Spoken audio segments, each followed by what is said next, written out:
அறிவார்ந்த தோழர்களே, கல்வியாளர்னு சொன்னாங்க. ரொம்ப கல்வியாளர்கள் இருக்காங்க, எண்ணிக்கையில் ஏராளம். கல்வியை ஆளுபவர்கள், கல்வியின் மூலமாக ஆளுபவர்கள், கல்வியை ஒரு கார்ப்பரேட் கருவியாக மாற்றியவர்கள், அவர்களைத்தான் இன்று கல்வியாளர்கள் என்று சொல்லுகின்றார்கள். ஆகவே தோழர்களே, அருள் கூர்ந்த என்னை கல்வியாளன் என்று அழைக்க வேண்டாம். பேராசிரியர்கள் பேசுவதில்லையே என்று சொன்னார்கள். பேராசிரியர்கள் அறிவூட்டி உணர்வூட்டி சமூகத்தை வழிநடத்திய காலங்கள் உண்டு.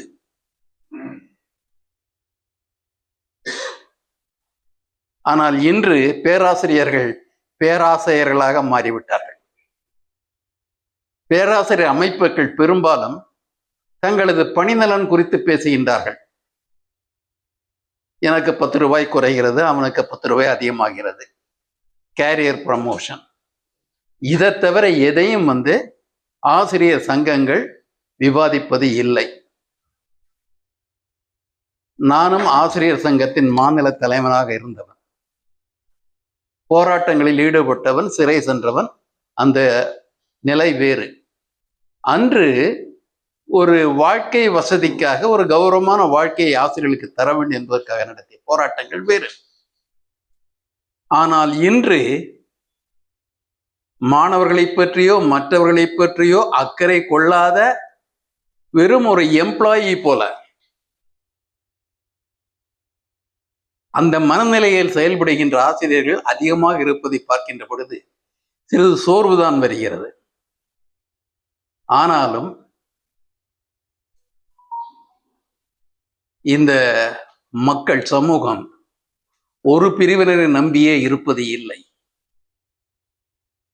ஒரு பிரிவு நம்மை ஏமாற்றி விட்டால், தமக்குரிய சமூக பணியை செய்ய தவறிவிட்டால் வேறு பிரிவுகள் முன்னால் வரும். ஆகவே இன்று நாம் கூடியிருப்பது ஒரு கல்வி பிரச்சனை மட்டுமல்ல. கல்வி என்னாவது, மாணவர் கல்வி என்னாவது என்று சிலர் குமரி குமரி அழிகின்றார்கள். மாணவர் கல்வி நலனுக்காக எதையும் செய்யலாம் என்றும் கூறுகின்றார்கள். இத்தகைய கல்வியாளர்கள் நீட் பிரச்சனையில மாணவர்கள் தற்கொலை செய்து கொள்ளுகின்ற பொழுது கண்ணீர் வருவது இல்லை. கல்விக்கூடங்களில் சில குளறுபடிகள், முறைகேடுகள் நடக்கின்ற பொழுது கண்டுகொள்வது இல்லை. கல்வியை பற்றிய அக்கறை எல்லாம் செலக்டிவா வருது. சில பிரச்சனைகள் கல்வியை பற்றி அதிகம் பேசுகின்றார்கள், மாணவர் நலன் பற்றி பேசுகின்றார்கள். நாம் இந்த சூழலில் இந்த யுஜிசி என்ற தலைப்பை பற்றி பேச விரும்புகின்றோம். இது மாணவர்கள் மாநில உரிமை, பலியிடப்படும் மாநில உரிமை என்பதோடு ஆபத்தில் மாணவர் எதிர்காலம். ஆபத்தில் மாணவர் எதிர்காலம் மட்டுமல்ல, தேசத்தின் எதிர்காலமும் ஆபத்தில் இருக்கிறது. இந்த அடிப்படையில் சில கருத்துக்களை உங்களுடன் பகிர்ந்து கொள்ள விரும்புகின்றேன்.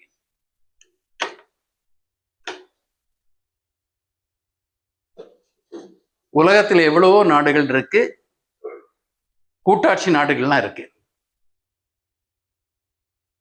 எந்த கூட்டாட்சி நாட்டிலும் கல்வி என்பது ஒன்றிய அரசின் பொறுப்பாக இருப்பது இல்லை. அமெரிக்கா உட்பட, ஆஸ்திரேலியா உட்பட கல்வி என்பது மாநில உரிமைகளாகத்தான் உலகில் எங்கும் காணப்படுகின்ற சூழல். இந்த யூனியன் ஆஃப் ஸ்டேட்ஸ் என்று நாம் நம்மை வரையறுத்து விட்டோம். அரசியலமைப்பு வரையறுக்குது. மாநிலங்களின் ஒன்றியம்.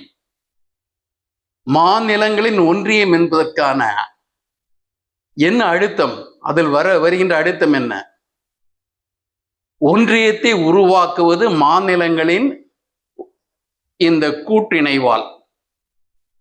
The states pre-exist the federal government. ஏற்கனவே இருக்கின்ற மாநிலங்களால் தங்களது தேவைகளுக்காக, வசதிகளுக்காக, பாதுகாப்பிற்காக ஒரு ஒன்றிய அரசு உருவாக்கப்படுகிறது. அங்கே கிரியேட்டர், உருவாக்குவர் யார்? மாநிலங்கள். உருவாக்கப்படுவது ஒன்றிய அரசு. உருவாக்குவனை அழிப்பதற்காக கூட்டாட்சி இருக்க முடியாது. உருவாக்கிய மாநிலங்களை அழிப்பதற்காக ஒரு ஒன்றிய அரசு செயல்பட முடியாது. இது சாதாரண அரசியல் நியதி. இந்த நியதி இந்தியாவில் மட்டும் ஏன் மீறப்படுகிறது?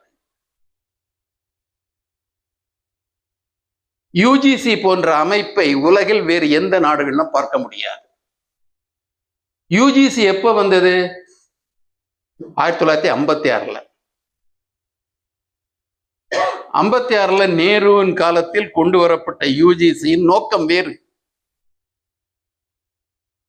அப்பொழுது 1956 கல்விங்கிறது மாநில பட்டியலில் இருக்கு. ஆனால் இந்த 7வது அட்டவணையில் வருகின்ற 66வது என்ட்ரி 66 அதை சுட்டிக்காட்டி இந்த இந்தியாவில் உள்ள மாகாணங்களின் உயர்கல்வி நிறுவனங்களை ஒரு ஒருங்கிணைப்பது என்றால் கோஆர்டினேஷன், ஒரு உறவை பேணுவது, அதற்கு உபதேசம் செய்வது, ஆலோசனை செய்வது, தேவைப்படுகின்ற நிதியுதவி செய்வது என்பதற்காக ஒரு அமைப்பு உருவாக்கப்பட்டது. அதில் மிக கவனமாக அவர்கள் இருந்தார்கள். ஆனால் அப்பொழுது அதற்கு முன்னரேயே ஐஐடி போன்ற நிறுவனங்கள் வந்துவிட்டன. நேருவின் நோக்கம் என்பது நவீன உயர்கல்வியை இந்தியாவில் கொண்டு வருவது, அதற்காக உதவுவது, தொழில்நுட்பம், அந்த அறிவியல் போன்றவற்றை இந்தியா பிற நாடுகளுக்கு ஒப்பாக மேலே வர வேண்டும், முன்னேற வேண்டும் என்பதற்காக கொண்டு வரப்பட்டது. 1956 வந்த யுஜிசி வேற, இன்றைக்கு இறக்கம் தருவாயில் இருக்கின்ற யுஜிசி வேற. உண்மையில் இந்த கூட்டத்தை யுஜிசிக்கான இரங்கல் கூட்டமாக கூட நாம் மாற்றிவிடலாம். என்றால் இந்த விகசித் பாரத் சிக்ஷா அதிஷ்டான் என்கின்ற சட்டம் இப்பொழுது லோக்சபால இருந்து பார்லிமெண்டரி கமிட்டிக்கு போயிருக்கு. இது ஒன்றும் புதுசு இல்லை. 2017 கொண்டு வரப்பட்ட சட்டம், அபாலிஷன் ஆஃப் யுஜிசி ஆக்ட் கொண்டு வந்தாங்க. அப்புறம் ஹையர் எஜுகேஷன் கவுன்சில் கமிஷன் என்பதாக ஒரு சட்டத்தையும் கொண்டு வந்தார்கள். இரண்டையும் இணைத்து கொண்டு வந்தார்கள். கடும் எதிர்ப்பை சில கல்வி சிந்தனை கொண்டவர்கள் காட்டினார்கள். அப்ப இருந்த எடப்பாடி அரசு கூட அந்த கேபினட் மீட்டிங்ல ஒரு ரெசல்யூஷன் போட்டாங்க, இந்த அபாலிஷன் ஆஃப் யுஜிசி ஆக்ட் நீங்க தவிர்க்கணும் அப்படின்னு போட்டாங்க. இந்த 2 யுஜிசியும் பார்த்தா ஒரு கதையை சொல்லுவாங்க இல்லையா, ஒரு ஓவியர் இயேசுவை முதல்ல வரைகிறாரு, அதற்கு ஒரு மாடல் எடுக்கிறாரு, ஒரு நபரை மாடல் எடுக்கிறாரு. கொஞ்சம் ஆண்டுகள் முடிஞ்சு ஜூடாஸை வரைய ஏற்பட்டாரு, ஒரு நபரை பிடிக்கிறாரு, அதற்கு பொருத்தமா இருப்பாருன்னு பார்க்கிறாரு. அவரை மாடலா வச்சுட்டு ஜூடாஸுடைய ஓவியத்தை அவர் வரைகின்றார். பிறகு அவரை பற்றி விசாரிக்கின்ற பொழுது, அன்று இயேசுவை வரைகின்ற பொழுது நான் தான் மாடலா இருந்தேன், இன்னைக்கு ஜூடாஸ் மாதிரி இருக்கேன். யுஜிசி அப்படித்தான். இயேசுவாக தோன்றிய யுஜிசி ஜூடாஸாக இன்று இருக்கிறது. எப்படி இருக்கிறது? யுஜிசி அதற்கு மிக குறைவான பொறுப்புகள் தரப்பட்டன, அதிகாரங்கள் தரப்படவில்லை. பொறுப்புகள் மாநில பல்கலைக்கழகங்கள் மாநிலங்களில் உள்ள உயர்கல்வி நிறுவனங்களுக்கு உலகத்தரம் வாய்ந்த அந்த அறிவினை பெறுவதற்காக ஆலோசனை வழங்குவது, பல்கலைக்கழகங்களுடைய உறவினை சீரமைப்பது, இந்த ஆராய்ச்சி மேம்பாட்டிற்காக சிறிது நிதி வழங்குவது, அவ்வளவுதான். இன்றைக்கும் யூஜிசி அந்த நிதியத்தையும் கொடுக்குது, ஆனா ரொம்ப குறைவா கொடுத்துட்டு இருக்கு.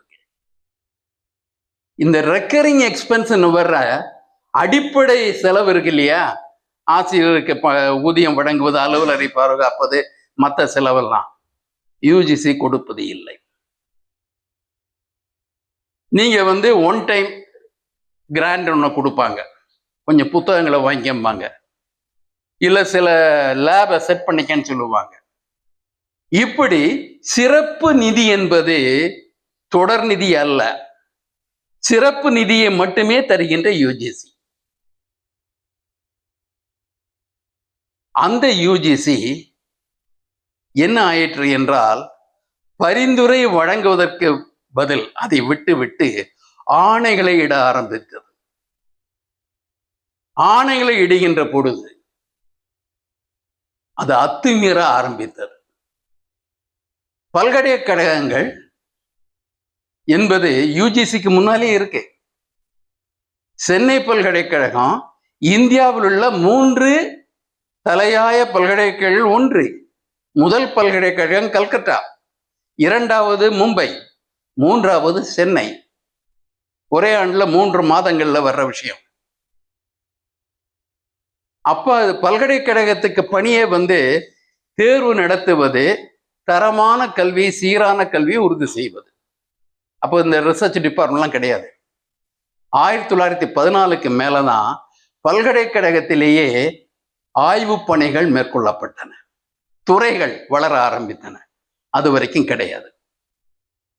சென்னை பல்கலைக்கழகத்தில் அப்படி வந்த முதல் துறைன்னு பார்க்கறதுல அந்த எக்கனாமிக்ஸ், வரலாறு, அதற்கப்புறம் பாட்டனின்னு சொல்ற சப்ஜெக்ட், இதுதான் முதல்ல வந்த துறைகள். ஆய்வு மட்டும், வகுப்பு கிடையாது. மால்கம் ஆதிசேஷியா சுதந்திரத்துக்கு பிறகு ஒரு 3-4 தலைமுறைக்கு முன்னால், 3-4 10 ஆண்டுகளுக்கு முன்னால் அவர் துணைவர் அந்த வந்த பிறகுதான் அந்த பல்கலைக்கழகங்கள்ல முதுகலை படிப்புகள் துவக்கப்பட்டன. இந்த பல்கலைக்கழகங்கிறதே துவக்கப்பட்ட பொழுது இந்த பல்கலைக்கழகத்திற்கு சுயாட்சி உரிமை வேண்டும் என்பதில் அந்த ஆங்கிலேயர்களையே ரொம்ப உறுதியா இருந்தாங்க. பல்கலைக்கழகத்திற்கு சுயாட்சி, அரசின் தலையீடு, அந்நிய தலையீடு கூடாது.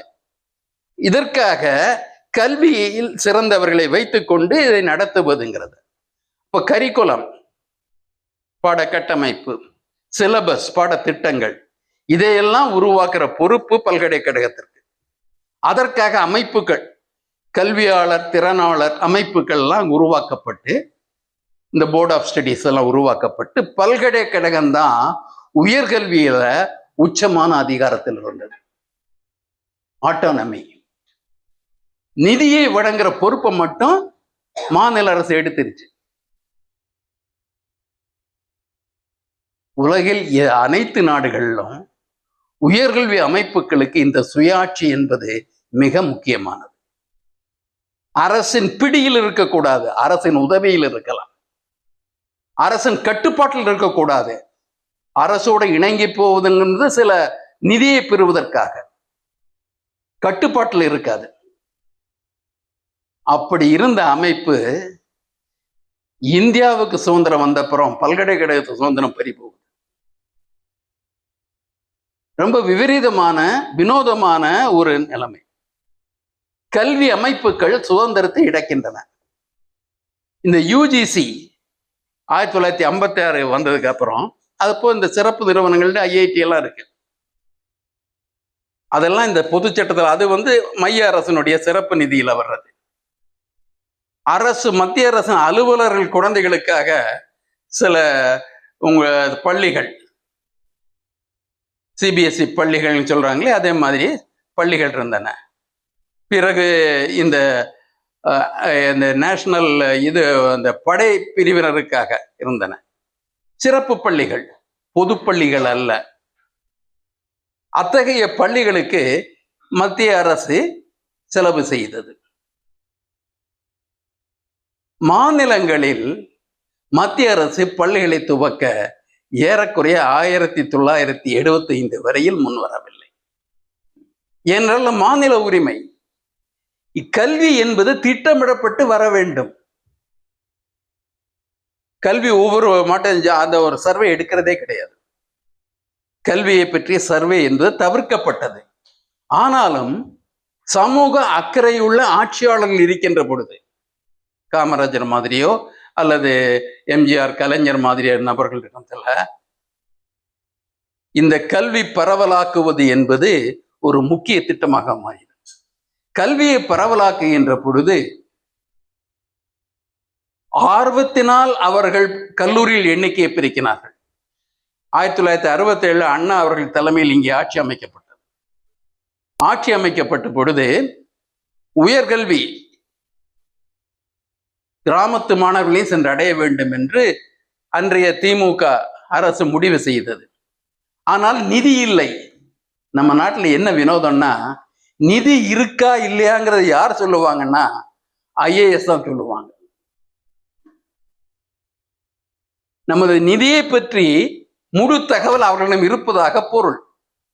IAS ஆலோசனையை பெற்று தான் செய்ய முடியும். இன்றைக்கு அந்த நிலைமை தான் இருக்கு. அண்ணா இருக்கின்ற, காமராஜர் இருக்கின்ற பொழுதே மதிய உணவு திட்டத்திற்கு IAS தடை போட்டார்கள். அரசு பணத்தையெல்லாம் அப்படி வீணடிக்க முடியாது, செலவு என்ன ஆகுதுன்னு கேட்டாங்க. சீஃப் மினிஸ்டர்ஸ் கான்ஃபரன்ஸ் டெல்லியில் நடக்குது. அங்க IAS அதிகாரிகள் சொன்னாங்க, இந்த மதிய உணவு திட்டம் இட் இஸ் நாட் ஃபீசிபிள் அப்படின்ட்டு இது போட்டாங்க. நேரு தலைமை வகிக்கிறார். காமராஜர் இந்த ஃபைலை தூக்கி வீசிடுகிறார். என் மக்களுக்கு நான் விரும்புகின்ற பணியை செய்ய தடையாக இருந்தால் இந்த பதவி எனக்கு எதற்கு, செய்ய முடியவில்லை என்று சொல்வதற்கு ஒரு IAS வேணுமான்னு கேட்டுட்டு போறாரு. நேரு அவரை கூப்பிட்டு உட்கார வைக்கிறாரு. அதிகாரிகளுக்கு எச்சரிக்கை கொடுக்கிறார். மக்களால் தேர்ந்தெடுக்கப்பட்டவர்களுக்கு எந்த அளவுக்கு உதவ முடியுமோ அத்தகைய ஆலோசனைகளை தான் நீங்கள் வழங்க வேண்டுமே தவிர திட்டங்களை நீங்களாக முடிவு செய்து மாற்றிவிட முடியாது அப்படின்ட்டு சொன்னாங்க. ஒரு மதிய உணவு திட்டமே அவ்வளவு கஷ்டப்பட்டது. இப்போ செலவு அதிகமாகுது இல்லைன்னு சொன்னாங்க. அப்போ அந்த கேபினெட்ல ஒரு முடிவு எடுத்தாங்க. நாங்க ஒவ்வொரு கல்லூரி ஆரம்பிக்கிறதுக்கு ஒரு 10 லட்சம் செலவு வரும். இந்த பேசிக் ஸ்ட்ரக்சர்ஸ் எல்லாம் கொண்டு வரதுக்கு 67ல். அதுல நீங்க 5 லட்சம் மக்கள்கிட்ட திரட்டி கொடுத்தீங்கன்னா மீதி 5 லட்சத்தை அரசு கொடுக்கும். 10 லட்சமும் ஒருத்தரை கொடுத்துட்டாருன்னா அவர் பேர்லயே கல்லூரி இயங்கும். அதன் விளைவாக ஒவ்வொரு மாவட்டத்திலேயும் கல்லூரிகள் வந்தன. இப்ப நாமக்கல்ல 2 கல்லூரி, ஒவ்வொரு இடத்துலையும் கல்லூரி வந்தது. அப்ப இந்த IAS அந்த தடைகளை மீறி அது கொண்டு வந்தார்கள். கல்லூரிகள் எண்ணிக்கை பெருகுது. என்ன நடக்கலைன்னா, அப்பொழுதும் IAS தலையிட்டால் இந்த கல்லூரிகளில் செலவில்லாத பாடத்துறைகள் மட்டுமே புகுத்தப்பட்டன. ஹியூமானிட்டிஸ், ஹிஸ்டரி, எக்கனாமிக்ஸ் இதெல்லாம் புகுத்துருவாங்க. சயின்ஸ் வராது. மேத்ஸ் கொடுத்துருங்க, கணிதம் கொடுத்துடலாம், லேபு தேவையில்லை. இப்படி செலவை குறைப்பதற்காகவே இருக்கின்ற அதிகாரிகள் இந்தியாவில் இன்றும் அவர்கள்தான் கோலோச்சுகின்றார்கள். இப்போ அந்த அதிகாரிகள் அத்தகைய, உங்களுக்கு தெரியும், ஒரு சமூக உளவியல் ஒன்று இருக்கு. அதிகாரிகள் தனி மனிதர்கள் மட்டுமல்ல, சமூக பிரிவின் அந்த விருப்பு வெறுப்பு காழ்ப்புகளையும் உள்வாங்கியவர்கள் தான். இந்த அமைப்புகளில் புகுந்த அந்த பிரிவினர், ஆதிக்கம் செலுத்திய பிரிவினர் UGC-ய ஒரு கட்டளையிடும் அமைப்பாக மாற்றுகின்றது. அப்போ சொல்றாங்க, துணைவேந்தர் நியமனத்துல ஒரு கட்டம் மேலேயே போனாங்க. ஒவ்வொரு கல்லூரிகள்லையும் ஒரு யூஜிசியுடைய நாமினி இருக்கணும். அது ஆட்டானமஸ் காலேஜில் கட்டாயப்படுத்தினார்கள். மத்திய பிரதேஷ்லேயோ யூபிலேயோ மேகாலயால இருக்க ஒருத்தரை வந்து நாமினின்னு ஒரு கல்லூரி போடுவாங்க. அவர் வந்து போகிறதுக்கு ஃப்ளைட் சார்ஜ். இங்கே வந்தால் ராமேஸ்வரம் சிதம்பரம்லாம் பார்க்காம போக முடியாது, திருப்பதி போகணும். அதோட அவங்களுக்கு வேண்டிய இந்த பெண்கள் வந்தால் அவங்களுக்கு தேவையான காஞ்சிபுரம் பட்டு, ஆண்களுக்கு தேவையான மற்ற விஷயம்லாம் எல்லாம் இந்த மரியாதை, முதல் மரியாதையோடு அவங்கள அனுப்பணும். கல்லூரிகள் செலவில் இந்த யூஜிசியினுடைய நாமினிஸ் பண்ற அட்டகாசம் கொஞ்சம் இல்லை. நான் ஒரு கல்லூரியில் ஒரு ஆலோசகராக இருந்தேன். அந்த கல்லூரி யூஜிசி சார்பாக ஒரு நாமினி வர்றாங்க. அந்த நாமினி வந்து எதுக்கு எடுத்தாலும் குற்றம், என்ன பண்றீங்க நீங்க அப்படின்ட்டு. எதுக்கு எடுத்தாலும் அவங்க என்ன பண்ணாலும் ஒரு குற்றத்தை கண்டுபிடிச்சு, நீங்க புதிய கல்விக் கொள்கையை பார்க்கறது இல்லையா, கேட்கறது இல்லையா, உங்களுக்கு அந்த விஷயமே தெரியாதா அப்படின்னு கேட்க ஆரம்பிச்சாங்க. பொறுக்க முடியாம நான் தலையிட்டேன். மேடம், நீங்க ஒரு ஐடியல் கல்லூரியை சொல்லுங்க, அந்த ஐடியல் கல்லூரியுடைய முடிவுரத்தை உங்களுக்கு கொடுங்க, அதை பார்த்து இவங்க கத்துக்குவாங்க அப்படின்னு. அப்படி ஒரு ஐடியல் கல்லூரியே கிடையாது. நமது கல்லூரிகள் என்றால் பொதுவாக சவுத்தில் தமிழ்நாட்டில் வர்ற கல்லூரிகள் என்றால் தீண்டத்தகாத கல்லூரிகளை போல அப்படி பார்த்தாங்க.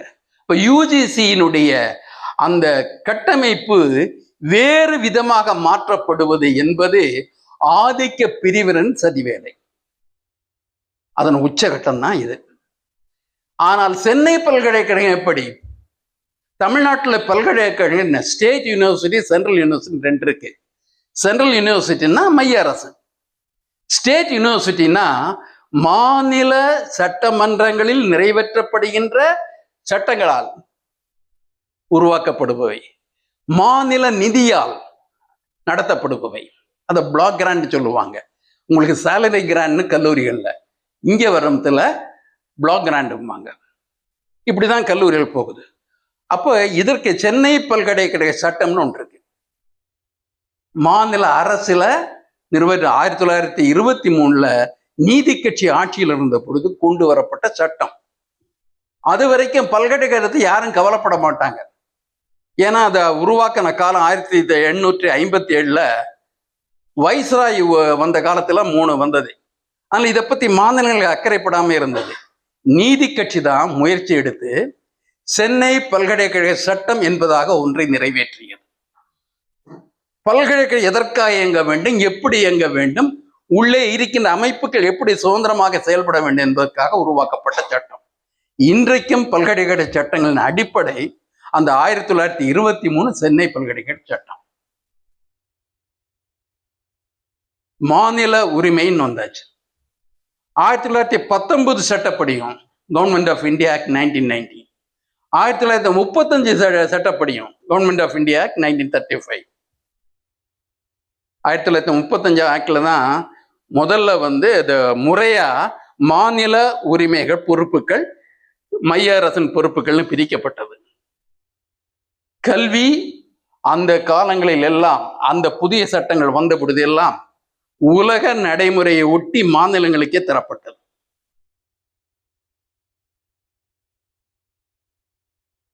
அந்த பல்கலைக்கழகத்துல இன்னைக்கு உயர்கல்வி நிறுவனம் வந்துருச்சுன்னா அது மைய அரசாங்கத்துல வரணும்.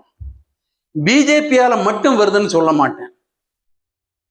பாஜகவின் சிந்தனையை கொண்ட மற்றவர்களும் இருக்கின்றார்கள். சுதந்திரமடைந்த காலத்திலிருந்து இருக்கின்றார்கள், ஆதிக்கம் செலுத்துகின்றார்கள். அவர்கள் ஊடுருவி செய்தார்கள். இன்று பாஜக ஆளுகின்ற பொழுது நேரடியாக செய்கின்றார்கள். இப்ப இந்த இதுங்கிறது ஒரு சட்டம், பல்கலைக்கழக சட்டம் சட்டமன்றத்தால் நிறுவப்பட்டது. அதன் அடிப்படையில் சென்னை பல்கலைக்கழகம் இருக்கிறது. அதன் அடிப்படையில் பல்கலைக்கழகத்தின் இணைப்பு கல்லூரிகள் இருக்கின்றன. யூஜிசிங்கிறது, யூஜிசியை வந்து பாராளுமன்ற சட்டம் உருவாக்கியது. அதற்கு கொடுக்கப்பட்ட அதிகாரங்கள், பொறுப்புகள் வேறு. யூஜிசி விதின்ட்டு யூஜிசியில் இருக்கிற அதிகாரிகள் ஒவ்வொன்றாக அனுப்புவார்கள். ஒரு யூஜிசிங்கிற அதிகார அமைப்பு தருகின்ற விதி எப்படி சட்டமன்ற சட்டத்தை விட உயர்ந்ததாக இருக்க முடியும்? ஒரு பாராளுமன்ற சட்டத்திற்கும் ஒரு மாநில சட்டமன்றத்திற்கும் மோதல் வருகின்ற பொழுது இருக்கின்ற நிலைமை வேறு. ஒரு அதிகாரிகள் தெரிகின்ற ஆணை விதியாக மாறுகின்ற பொழுது அது எப்படி மாநில அரசால் உருவாக்கப்பட்ட சட்டத்தை மீறுவதாக இருக்க முடியும்? சென்னை பல்கலைக்கழக சட்டத்தின்படி துணைவேந்தர் நியமிப்பதற்கு 3 பேர் கொண்ட அந்த குழு அமைக்கப்பட வேண்டும். Search cum selection committee. முன்னையெல்லாம் சர்ச் தான் இருந்தது, யாரும் அப்ளை பண்ண மாட்டாங்க. இந்த கமிட்டியில் இருக்கிறவங்க யாரு கொஞ்சம் சிறப்பா இருப்பாங்க, அவங்களா தேடி பிடிச்சு ஒருத்தரை பிடிச்சு விசின்னு கொண்டு உட்கார வைப்பாங்க. அதுக்கப்புறம் காம்படிட்டிவ் ஆயிடுச்சு, நம்ம ஆளுகளுக்கு எல்லாருக்கும் விசி ஆன ஆசை வந்துடுச்சு. நிறைய பேர் பயோடேட்டா கொடுக்க ஆரம்பிச்சாங்க. பேராசையர் நான் சொல்றது காரணம் அதுதான். கொண்டு பயோடேட்டா கொடுக்குறாங்க, ப்ரெஷர் கொடுக்குறாங்க, இதெல்லாம் வசதியா போச்சு. உடனே கொஞ்சம் பேர் லபோலபோன்னு பேச ஆரம்பிச்சாங்க. என்னங்க ஒரு தகுதியிலாம் வந்துடுனா?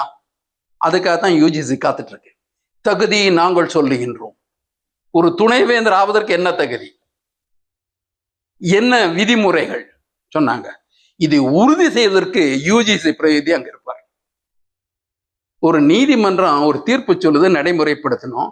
நீதிபதி ஒரு ஜட்ஜை கூட அனுப்புவார என்ன, அதை நடைமுறைப்படுத்துறதுக்கு. இவர் யூஜிசி அவருடைய நாமினி அனுப்பணும். ஒரு விதி. திராவிட முன்னேற்ற கழக அரசு அதை கொஞ்சம் சிறப்பாகவே கையாண்டது. ஏன்னா அதில் இருக்கிற விளைவுகள் நமக்கு தெரியும். உயர்கல்வி முற்றிலுமாக இந்த கவர்னர் தலைமையில் இருக்கின்ற மத்திய அரசுக்கு சென்றுவிடும். அந்த விதியை நடைமுறைப்படுத்துன்னு சொல்றாங்க. 3 பேர் இருக்கிறாங்க. 3 பேர் 3 பேரை ரெக்கமெண்ட் பண்ணணும். செனட்ல, சிண்டிகேட்ல அப்படின்ட்டு இருக்க கவர்னர் நாமினி இருப்பாங்க. ஆனா 3 பேரும் சேர்ந்து ஒரு பேனலை கொடுக்கணும். அந்த பேனலை கொடுக்கிற சமயத்துல கவர்னர் மைய அரசனுடைய ஆளு, யூஜிசி மைய அரசனுடைய ஆளு. இவங்க லிஸ்ட்ல இத்தனை பேரை கொடுத்தாலும் அவங்க ஆளை சொன்ன ஆளை டிக் பண்ணி விட்டுருவாங்க. இந்த சர்ச் கமிட்டிங்கிறது கவர்னர் கண்ட்ரோல்ல வரணுங்கிறதுக்காக செய்கிற வேலை இது. குஜராத்தில் சில பல்கலைக்கழகங்களுக்கு வேந்தர் முதலமைச்சர். மோடியின் கட்சி ஆண்டு கொண்டிருக்கின்ற குஜராத்தில் சில பல்கலைக்கழகங்களுக்கு துணைவேந்தர் முதலமைச்சராக இருக்கின்றார். ஜெயலலிதா இங்க இருக்கிறதுல அந்த அம்மா சொன்னாங்க, அந்த ஃபைனான்ஸ் கல்லூரின்னு நினைக்கிறேன், அந்த பல்கலைக்கழகம் அது வர்ற சமயத்துல ஐஏஎஸ் சொன்னாங்க கவர்னர் சான்சலர் போடணுன்ட்டு. இந்த அம்மா கொஞ்சம் லிஸ்ட் வாங்கி வச்சிருந்தாங்க. பீகார்ல இந்த பல்கலைக்கழகத்துல முதல்வர் தானே வேந்தர், குஜராத்தில் முதல்வர் தானே வேந்தர். அப்படி எந்த சட்டத்துல இருக்கு? அரசியலமைப்பு சட்டத்துல governor will be the chancellor of யூனிவர்சிட்டின்னு எங்க இருக்கா? கவர்னர் கொடுக்கப்பட்ட பொறுப்பு இல்லை. அந்த காலத்துல ஒரு மரியாதை நிமித்தமாக கவர்னரை சேர்த்துட்டாங்க. அது மரியாதை இழந்த மற்றவர்களால் மாற்றப்படுகின்ற பொழுது அந்த கிளாஸ் அந்த ஒரு மரபை மாற்றுறாங்க. மரபை மாற்றி தான் தமிழ்நாடு அரசாங்கம் அந்த நியமனத்துல இந்த வேந்தர் பொறுப்பை மக்களது விருப்பத்தை பிரதிபலிக்கின்ற தேர்ந்தெடுக்கப்படுகின்ற முதலமைச்சரிடம் இருக்கும் அப்படின்னு சொன்னாங்க. ஒரு nominated member cannot decide the educational fate of the estate. ஒரு அதிகாரி தீர்மானம் செய்தால் அது ஜனநாயகமே இல்லை. எந்த பொறுப்பும் இல்லாதவர் செய்தால் எப்படி ஜனநாயகமாகும்? அப்ப இதை கொண்டு வர்றாங்க. ஏற்கனவே தோடர் மருதையன் சொன்னார், இப்படி கேஸ் எல்லாம் போச்சு, தீர்ப்புகள் ஜட்ஜஸ் எல்லாம் நீதிமன்றம் நீதியாவே இருக்கும்னு எப்போ எதிர்பார்க்க முடியாது. அது அங்கே இருக்கின்ற மனிதர்களை பொறுத்த விஷயம். நமக்கு வேடிக்கையான தீர்ப்புகள் வரும், விபரீதமான தீர்ப்புகள் வரும். நான் நீதிமன்றத்தை நீதிபதிகளை நீதி தேவன் நம்ம சொல்றது இல்லை. நீதி தேவ மயக்கம் அப்படின்னு அண்ணா எழுதினார். ஆனால் அறிவுள்ள மாந்தர்கள் நீதிபதிகளை நீதித்துறையின் உயர் அதிகாரின்னு சொல்லலாமே தவிர நீதி தேவன்னு சொல்லக்கூடாது.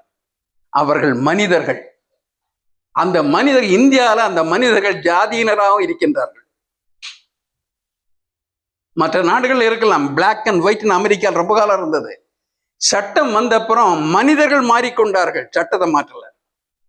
ஆனா இங்க இந்த பிரச்சனை வர்றதுல என்ன ஆகுதுன்னா, RN ரவி காலத்துல இந்த பிரச்சனை உச்சகட்டம் வருது. அவர் வந்து நேரா போறாரு, பல்கலைக்கழகத்தில் கூட்டங்களை கூப்பிடுறாரு, பேசுறாரு, ஆசிரியர்கள்ட்ட எச்சரிக்கை கொடுக்கிறாரு, எதை செய்யணும் இதை செய்யக்கூடாதுன்னு சொல்றாரு. எங்களை போன்றவர்கள் அரசாங்கத்திட்ட சொன்னோம், இப்படி தலையிடுவதற்கு நீங்கள் அனுமதிக்க கூடாது, எதிர் நடவடிக்கை தேவை அப்படின்னு கேட்டோம். அப்ப அமைச்சர் இந்த பொன்முடி கொஞ்சம் அடக்கி வாசிச்சார்னு சொல்லலாம், ஆனாலும் மறுப்பை தெரிவித்தார், இது தவறுன்னு சுட்டி காட்டினார். அப்ப ஏறக்குறைய ஒரு இரட்டை ஆட்சி இங்கே ஏற்பட்டது.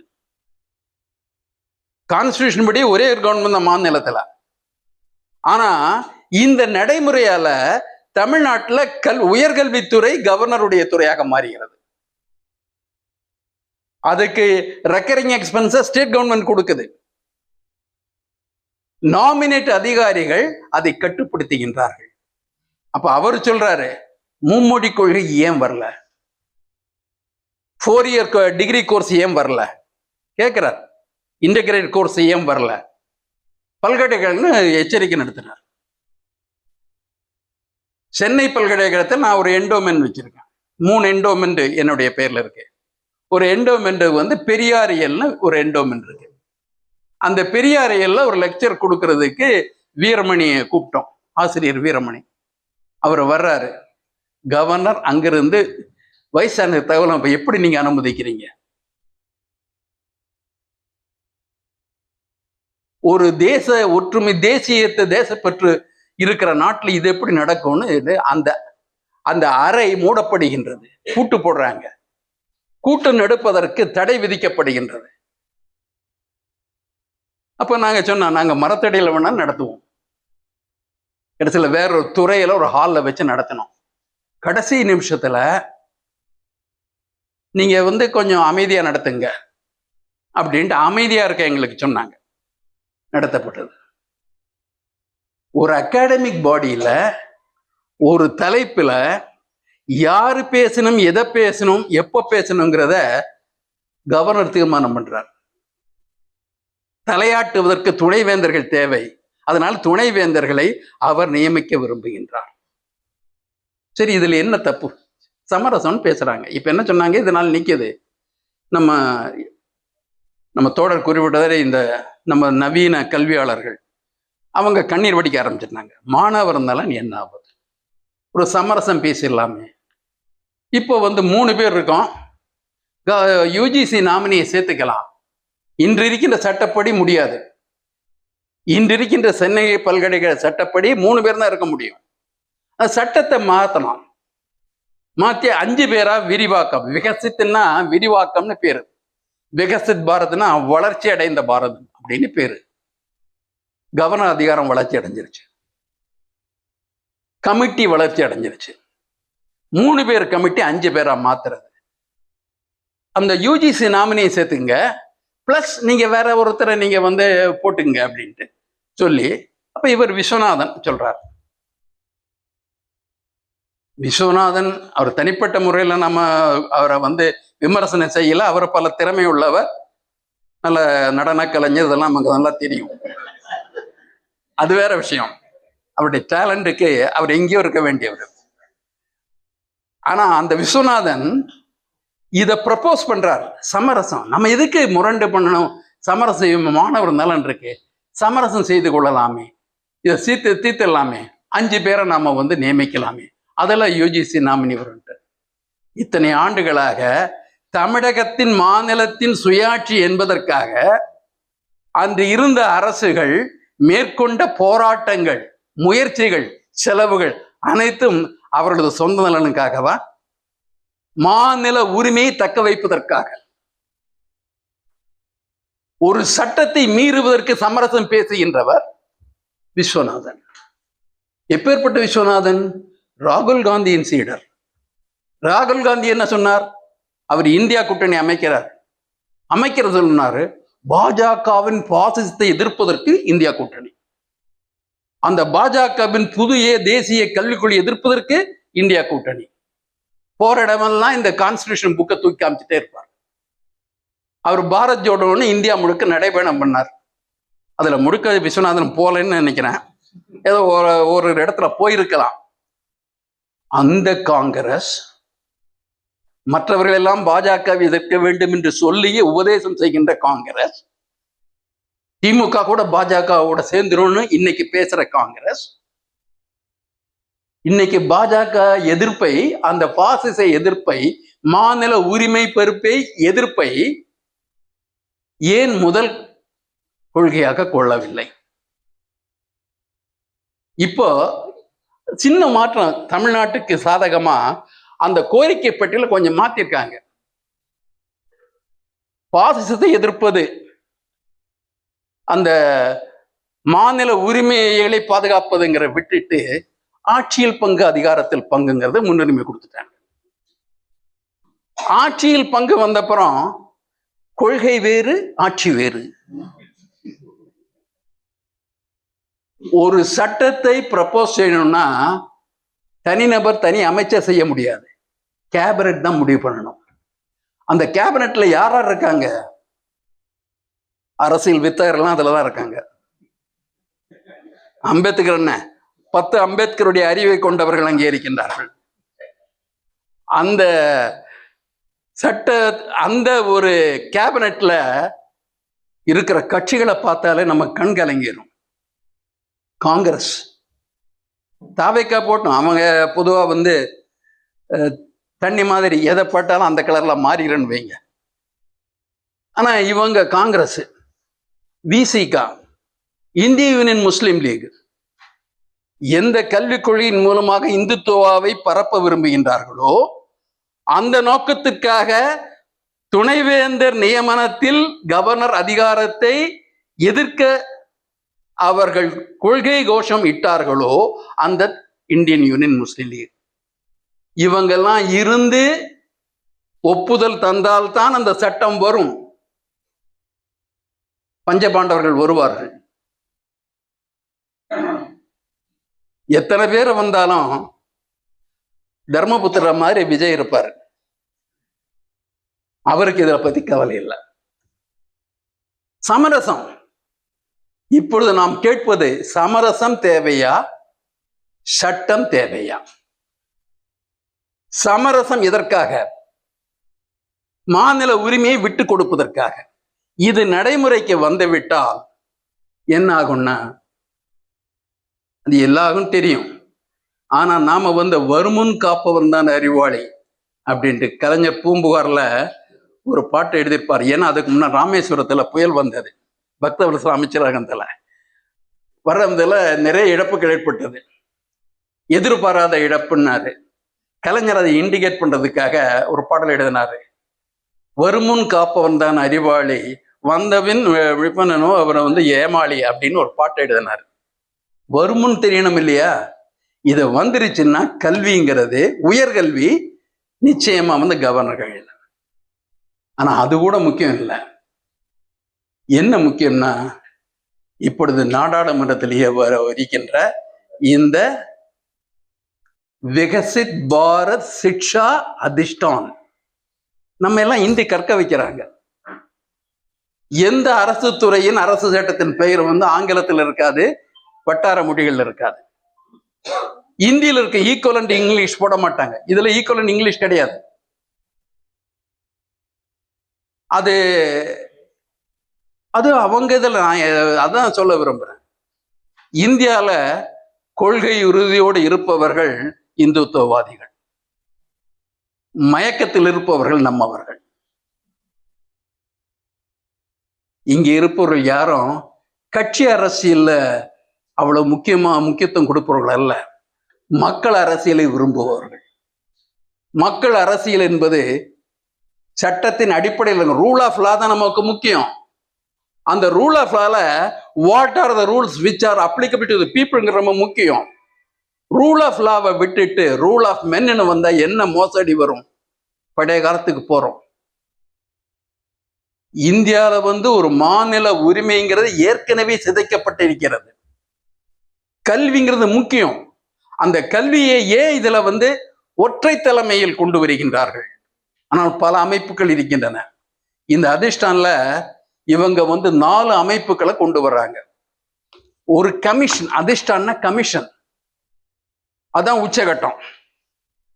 ஒரு தலைவர், 12 உறுப்பினர்கள்.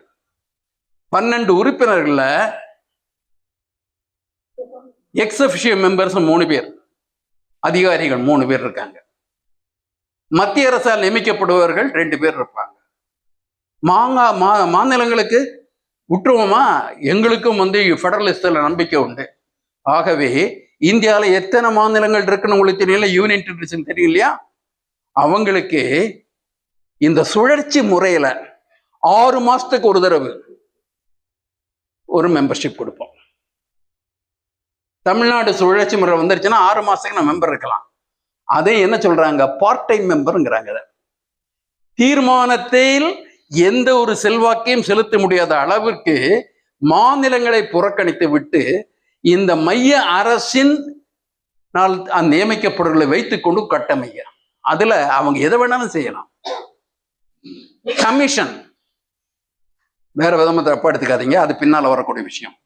இந்த கமிஷனை வச்சுட்டு இந்தியாவில் உள்ள அனைத்து பல்கலைக்கழகங்கள் மட்டுமல்ல, அனைத்து கல்லூரிகள், உயர்கல்வியை தெரிகிற அனைத்து நிறுவனங்களையும் இது கட்டுப்படுத்தும். ஒரு கல்லூரி அல்லது ஒரு பல்கலைக்கழகம் எந்த பாடம் நடத்தினாலும் மைய அரசு இந்த கமிஷன் கூட சொல்ல, அதன் மூலமாக மைய அரசின் அனுமதியை பெற்றால்தான் நடக்கும். ஒரு கல்லூரிக்கோ பல்கலைக்கழக அனுமதியை இந்த கமிஷன் ரத்து செய்ய முடியும். தனியார் கல்லூரிகள் எல்லாம் பேசுறாங்க, எல்லாருக்கும் வாய்ப்பு கொடுவாங்க. இந்த பிரைவேடைசேஷன் இதுல வருது. ஏன்னா இது திட்டத்துல அரசு பல்கலைக்கழகத்திற்கோ அரசு கல்லூரிகளுக்கோ எந்த ஸ்கோப்பும் கிடையாது. இல்ல வசதி உள்ளவன் கத்துக்கணும். அந்த தனியார் இந்த மிஷனரி ஸ்கூல்ஸ் காலேஜஸ் மாதிரி வருது இல்லையா, அவங்க சொத்து கணக்கெல்லாம் அவனுக்கு கொடுக்கணும், அவங்க பர்மிஷன்லாம் கொடுக்கணும். ஏதேனும் நீங்க சென்ட்ரல் கவர்மெண்ட் சொல்ற விதிகளை மீறி விட்டதாக அவர்களுக்கு செய்தி போனால், செய்தி கொடுக்கத்தான் இங்க எட்டப்பன்கள் நிறைய பேர் இருப்பாங்க, செய்தி போனால் தலையிடும். தலையிட்டா முதல்ல ஒரு எச்சரிக்கை வரும், எச்சரிக்கையோட 20 லட்சம் ரூபாய் ஃபைன் வரும். மறுபடியும் வந்துருச்சா 30 லட்சம் ஃபைன் வரும். 3ஆம் முறையும் அந்த தவறு நடந்து விட்டால் 75 லட்சம் ரூபாய் ஃபைன் வரும். அதோடு அதற்கான அங்கீகாரம் ரத்து செய்யப்படும். எந்த தனியார் பல்கலைக்கழகமும் தனியார் கல்லூரியும் சுதந்திரமாக செயல்பட முடியாது. ஏன்னா இதுல துணை அமைப்புகள், கவுன்சில்ஸ், கமிஷன் ஹையஸ்ட், கவுன்சிலுக்கு அவங்க இந்த இந்தியில கொடுக்குற பேர் பரிஷத். ஒரு 3 பரிஷத்தை அவங்க ஏற்படுத்துறாங்க. அது இங்கிலீஷ் ஈக்குவல்னு தான் நமக்காக சொல்றேன். ஒன்று அக்ரெடிட்டேஷன் கவுன்சில், இன்னொன்று ஸ்டாண்டர்ட்ஸ் கவுன்சில், இன்னும் அடுத்தது ரெகுலேட்டரி கவுன்சில். இந்த 3 கவுன்சில் இருக்கும். இதுலேயும் நாமினேட்டட் மெம்பர்ஸ் இருப்பாங்க. மாநிலத்துக்கு 6 மாசத்துக்கு ஒரு முறை மெம்பர்ஷிப் கிடைக்கும். எல்லா மாநிலத்துக்கும் கிடையாது, ரொட்டேஷன்ல அவங்க சீட்டு போட்டு ஒரு மாநிலத்தை தேர்ந்தெடுப்போம். 6 மாசம் அடுத்து இன்னொரு மாநிலம், இப்படி போட்டு அமைப்பு இருக்கும். இந்த அமைப்பின் மூலமாக அவங்க கல்லூரிகளுக்கு அங்கீகாரம் மட்டுமல்ல, எதை கற்றுக் கொடுக்க வேண்டும் என்பதையும் அந்த சிலபஸ் முதற்கொண்டு அவங்க செய்யறாங்க. யூஜிசியை இப்போ ஒவ்வொரு பாடத்திற்கு சிலபஸ் கொடுக்குறாங்க. கீதா அண்ட் பிசினஸ் மேனேஜ்மெண்ட் பாடத்தை நடத்துறாங்க. இந்த ஹிஸ்டரி ஆஃப் இந்துயிசம் விஐடியிலேயே ஒரு சப்ஜெக்ட் நடத்துறாங்க. அப்போ ஒரு மயமாக்கப்படும் ஒரு கல்விக் கொள்கையில எது பயனுள்ளதா இருக்கும்ட்டு இத்தனையும் சொல்லிட்டு இதுல கடைசி பகுதியில சொல்றாரு, இந்த சட்டம் நடைமுறைக்கு வந்து விட்டால் யூஜிசி இருக்காது, ஏஎஸ்ஐடி இருக்காது, எதுவுமே இருக்காது. ஏன்னா அந்த பணிகளை இது ஏற்றுக்கொள்ளும். நீங்க ஒரு மெம்பரை சேர்த்துக்குங்க யூஜிசி, அந்த மெம்பர் பிற்காலத்தில் இந்த கமிஷன் மெம்பராக கருதப்படுவார். ஒரே நாடு, ஒரே பண்பாடு, இங்க ஒரே கல்வி கட்டுப்பாடு. அவங்க சொல்றாங்க அந்த படிப்பு திட்டத்தை போட சொல்றாங்க, பாரதிய நாலேஜ், அந்த இந்திய அறிவு, வேத அறிவு, ரிஷிகள் அறிவு, ஆரன்ற வீடு அறிவு, ஆர்லேக்கருடைய அறிவு, இது அதுல வரணும். மத அறிவு அதுல வரணும். கட்டாயப்படுத்தப்படுகின்றார். கட்டாயப்படுத்துகின்ற சூழலில் யூஜிசி மறையப் போகிறது. அதிர்ஷ்டான் உதயமாக போகிறது. நம்ம வேலை என்ன? தமிழ்நாடு மறந்து விடக்கூடாது. தமிழ்நாட்டின் சுயாட்சியம் மறைந்து விடக்கூடாது. இதுல கல்வி பிரச்சனை, மாணவர் பிரச்சனைன்னா தோழர்களே ஒண்ண வச்சுங்க. துணைவேந்தர் 15 பல்கலைக்கழக இடத்துல இல்லை. பாடம் நடக்கிற துறைகள் இல்லையா? தேர்வுகள் இல்லையா? அந்த தேர்வு முடிவுகள் வரவில்லையா? எங்க மாணவர்கள் பாதிக்கப்பட்டார்கள்? பாதிக்கப்படுற எப்படின்னா, அந்த டிகிரியில வைஸ் சான்சலர் கையெழுத்து இருக்கணும். வைஸ் சான்சலர் கையெழுத்து மட்டும்தான் இருக்கணும். இப்ப அதையும் மாத்திட்டாங்க. வைஸ் சான்சலர் பொறுப்பில் இருக்கிறவங்க கையெழுத்து போட்டு அனுப்புறாங்க. எங்க மாணவர் நலன் பாதிக்கப்பட்டது? மாணவர் நலன் பாதிப்பது எல்லாம் தேவையற்ற இடையூறுகள், தலையீடுகள் மூலமாகத்தான். நமது மாணவர்களுக்கு நாம் விரும்புகின்ற கல்வியை கொடுக்க முடியாமல் போவதற்கு தடையாக இருப்பது இந்த யூஜிசியின் அத்துமீறல்கள் தான். இந்த சட்டத்தை கொண்டு வந்து அதை எழுதுறாங்க. நியூ எஜுகேஷன் பாலிசி டாக்குமெண்ட்லேயே அது வருது. அவர் regulation must be light but tight அப்படின்னாங்க. ரெகுலேஷன்ஸ் லைட்டே கிடையாது, எவ்ரி திங் டைட். எத்தனை மாஸ்டர்ஸ்க்கு நீங்க சர்வ் பண்ணுவீங்க? இந்த அக்ரெடிட்டேஷனுக்கு சர்வ் பண்ணணும், இந்த ஸ்டாண்டர்ட் கவுன்சிலுக்கு சர்வ் பண்ணணும், ரெகுலேட்டரி கவுன்சில் நீங்க அடி பண்ணியணும், கமிஷனுக்கு அஷ்டாங்கமா ஒடுங்கணும். Too many masters. பட் இதுல என்ன அகாடமிக் இன்ட்ரெஸ்ட் இருக்கு? கல்விங்கிறது, தமிழ்நாட்டுக்குரிய கல்விங்கிறத தமிழ்நாட்டு மக்களால் தேர்ந்தெடுக்கப்பட்ட அரசு தான் தீர்மானிக்க முடியும். இந்த ஐவருங்கிற அந்த சமரசம்ங்கிறது பாண்டவர் காலத்துக்கு பொருந்தும், பாண்டவர் காலத்து சமூக சீரழிவுக்கு பொருந்தும். நமக்கு அந்த ஐவரணி வேண்டாம். ஆனா தமிழ்நாட்டில் ஊடகங்கள் விபச்சாரம் செய்கின்றன. தினமும் அண்ணாமலைக்கும் விஜய்க்கும் பப்ளிசிட்டி கொடுக்கறதுக்காக ஊடகங்கள் நிகழ்ச்சிகளை நடத்துகின்றன. நாட்டில் இருக்கிற பிரச்சனைகள் பற்றி விவாதங்கள் வருவது இல்லை. கல்வி நம்ம உயிர் பிரச்சனை அல்லவா? அது வரல. வேலை இல்லாத திண்டாட்டங்கிறது உயிர் பிரச்சனை அல்லவா? அதை பத்தி பேசல. பெட்ரோல் பிரச்சனையை பத்தி பேசுறது கிடையாது, எந்த விவாதமும் கிடையாது. ஆனால் விவாதிப்பது எல்லாம் அண்ணாமலை அடுத்த முதல்வர் ஆவாரா, ஏன்னா அடுத்த ஆள் ஆல்டர்னேட்டிவ் ரெடி பண்ணணும். அரசு ஜனநாயகத்தில் கல்வி என்பது கல்வி ஜனநாயகத்திற்கு பயன்பட வேண்டும். மன்னர் காலத்துல கல்விங்கிறது வேத கல்வியா இருக்கலாம், அது வேதியனுக்கு பயன்பட்டது. ஜனநாயகத்துல கல்விங்கிறது அனைத்து ஜனங்களுக்கும் பயன்படணும்னா அந்த கல்வியை தீர்மானிப்பதற்கான அமைப்புகளை சீரமைக்கப்பட வேணும். நாம் மைய அரசின் தலையீட்டை திராவிட முன்னேற்ற கழகம் இந்த கட்சிகள் எதிர்த்திருக்கின்றன. ஆனால் இனியும் பலமாக எதிர்த்திருக்க வேண்டும் என்று நினைக்கின்றோம். அந்த எதிர்ப்பு என்பது ஒரு கட்சியின் எதிர்ப்பாக இருக்கக்கூடாது, மக்களின் எதிர்ப்பாக மாற வேண்டும். பல அமைப்புகள் இதில் முன்வர வேண்டும். ஆசிரியர் அமைப்புகளை விட்டு விடுங்கள், அவர்கள் கூலி பிரச்சனையே முடியல, அது என்றைக்கு முடிய போவது இல்லை. ஆனால் மக்கள் மன்றங்கள் பயன்பட வேண்டும், மாணவர் அமைப்புகள் பயன்பட வேண்டும். மாநில உரிமை என்பது மக்களுக்காக. ஏதோ துணைவேந்தர் நியமனத்துல கொஞ்சம் பேர் பணம் வாங்குறாங்க அதுக்காக பண்றாங்கன்னு இல்லை. இது முதல் படிதான், ஒரு பிரச்சனை தான். இந்த பிரச்சனையின் பின்னணியில் இருப்பது பிரச்சனைகளின் கொத்து. அந்த பிரச்சனைகள் கொத்து என்பது ஒரு வருஷத்துல வர்ற விஷயம். தமிழ்நாடு அரசாங்கத்திற்கு கல்வித்துறையே தேவையில்லை. கல்வி எவன் பார்த்துக் கொள்வான்?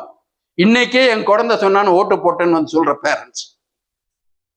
மாணவர்கள் மனநிலையை மாற்றுகின்ற பொழுது, கல்வியை மாற்றுகின்ற பொழுது, அறிவாளிகளாக வர வேண்டியவர்கள் ரசிகர்களாக வருகின்ற பொழுது ஒரு நாடு உருப்படுமா உருப்படாதா? நாம் தமிழகத்தை மட்டுமல்ல பிற மாநிலங்களையும் பற்றியும் கவலைப்படுகின்றோம். ஆனால் நம் மாநிலத்தில் இருக்கின்ற விழிப்புணர்வு கூட பிற மாநிலங்களில் இருப்பது இல்லை. இந்த நாமினி போடனா கேரளா ஒத்துக்கிச்சு, 3 வைஸ் சான்சலர்ல கவர்னர் போட்டு பாதிக்க இருக்கிறத நாங்க போட்டுக்கிறோம்னாங்க, சமரசம் வந்துருச்சு. சுமூகமா போயிட்டாங்க. எங்க அரசியல் சட்டம், அரசியல்ங்கிறது சுமூகத்தை வச்சா வர்றது? சட்டப்படி இருக்கு இல்லையா, அதை வச்சு வரணும் இல்லையா, வரல.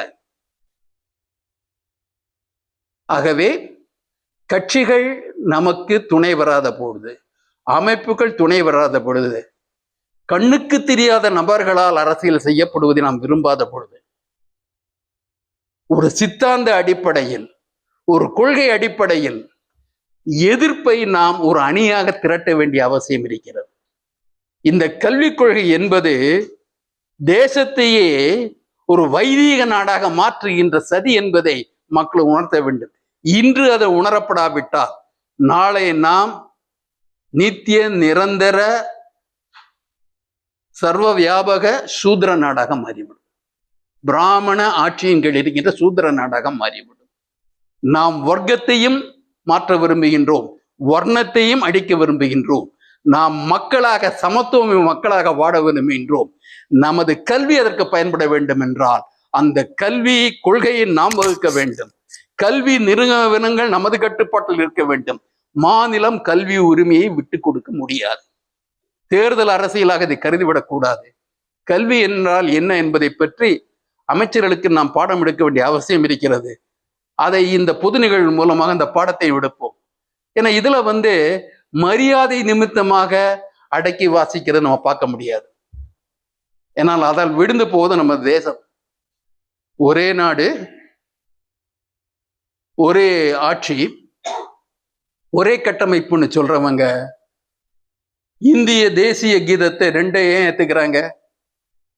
ஏன் ரெண்டை கொண்டு வர விரும்புறாங்க? ஏன்னா ரெண்டுல நாம சமரசம் பண்ணிட்டோம். நம்ம அரசியலமைப்பு அந்த சபையை சமரசம் பண்ணிச்சு. வலதுசாரிகள் கேட்டு அந்த நிர்பந்தத்துக்கு இணங்கி வந்தே மாதரத்துல முதல் 2 பகுதியில மட்டும் பாடிருங்கன்னு சொன்னோம். அது போதும் அவனுக்கு.